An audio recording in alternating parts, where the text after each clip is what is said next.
Welcome to DTV. With only 2 weeks out before the season begins, we thought we'd sit down with CEO Cameron Schwab and get some insights into what's been going on behind the scenes. Cam, thanks for taking your time out to sit with us today. No, fantastic. So first question, obviously about front of jumper sponsor. There's been a bit of talk going on. Can you fill us in on where we're at with that one? Yeah, no, there has been. It's probably the question most asked at the moment, and I can understand people's.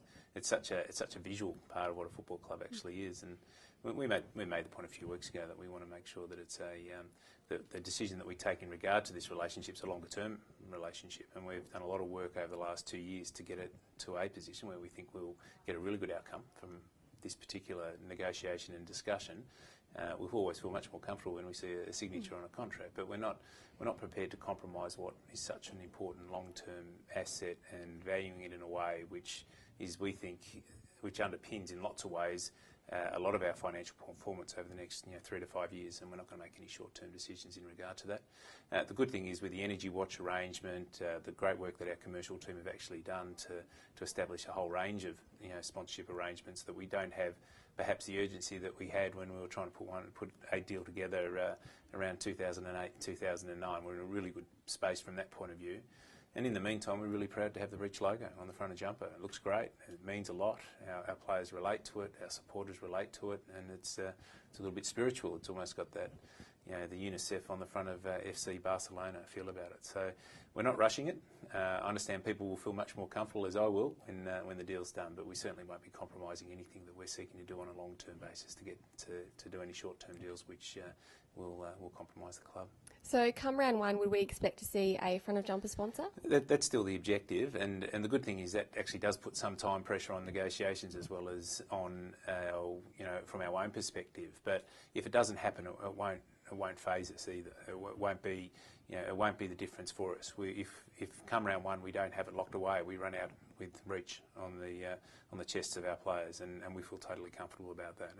And whilst the negotiations and discussions that we're actually having are such that it shouldn't have a significant impact on the financial value of the deal, because we're looking at very much a long-term arrangement, and with a company who would hopefully be really keen to lock in their brand. What they're seeking to get from this is such that it doesn't necessarily for them impact financially as well. Absolutely, and moving on to another important item of clothing. Last night we had the commencement dinner where the players and past captains were presented with their blazers, and they looked excellent. What was your highlight from the night? Highlight? Look, I love the old captains there. I think that means something. A couple of the old captains struggle to get into their blazers. There's a couple of extra kilos here and there, and I think and I hate to say it, but my old mate Todd Viney really struggled to squeeze into his little number. He thought that we must have used the measurements from 1998, not 2012. So he struggled a bit, but he looked a treat. And the blazers, they're very traditional, as we know. And I think what can sometimes get lost a little bit is that they've been deliberately modelled on a blazer which was worn during the war and worn by players who in fact lost their life in war, and in particular one which was worn by Harold Ball. There's I think the speech that I made to explain what that was all about is now up on our website, and Harold Ball must have been a great player, and he was killed at the age of 21, and obviously our best first year player is the Harold Ball Memorial Trophy. It's an extraordinary story, and his family then donate the blazer back to the club, which is then used to model what the current blazer actually is, and we're really proud of it. It'll only be used on special occasions. It won't be something which you'll see our players in every week. It'll be used for things like Best and Fairest Awards. It'll be used for the commencement dinner, and the commencement dinner will increasingly be used to celebrate our tradition, as well as obviously looking forward as part of it. And we think that the blazer is just such a symbolic aspect of that, but also for a player who, those who get to play a lot of AFL football, they get lots of memories out of the game. Those who might only be on a list for 1 or 2 years, to have a Melbourne Football Club blazer for the rest of their life will be something they'll be very proud of, and I'm sure will become almost family heirloom for a lot of those people. Yeah, fantastic. It's a great story. And how did Geordie? Did he enjoy his? Yes, he came home last night in his blazer, and I took a photo to send to Mum, and Mum was very impressed. and I think that's probably a big part of it, that it's got to be personal as well. I think sometimes people get lost because these guys they've got a very modern attitude towards how they train, and it's all very much performance based. But there's a very strong spiritual aspect about being in and around a football club, and particularly one which its origins go back to the very heart of the game and the very start of the game. And I think our players increasingly are understanding that, and I know Geordie would be really respectful of it. Absolutely, it's a great memento. Yeah. And where did the concept of the commencement dinner come from, Cam? It's probably, over time, well, last year actually we ran a function which was more an internal function, and it was really just to say, okay, we've come through the pre-season, we're ready to go, and what are the key things the key messages. But over time, what we'd like to do is use it to celebrate things like our life members when they're inducted.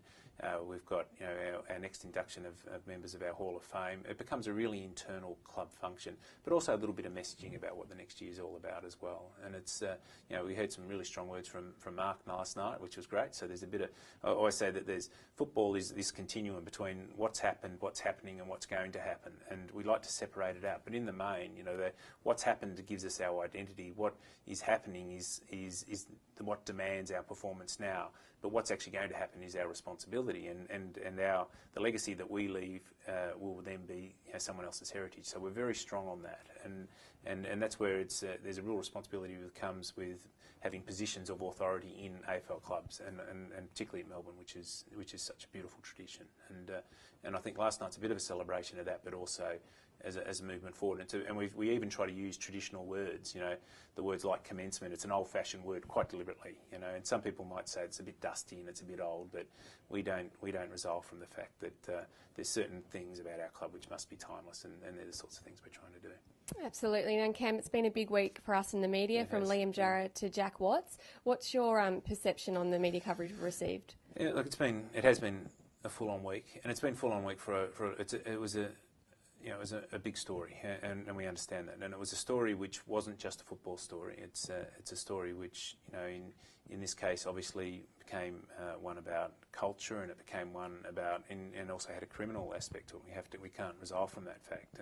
And so I'd like to think that we've handled the challenge of dealing with that well. It's also been one which has probably tested us at a level that we haven't been tested before because of the other elements to it. Liam's held himself very well, from our perspective. Liam's explained where he sits in regard to his own innocence in regard to the criminal thing, and from our perspective, we back our people in and we support them. He learns the lessons because there was some lessons to be learned from it all, but we are very, very strong in terms of how we support our people. His situation is obviously very complex.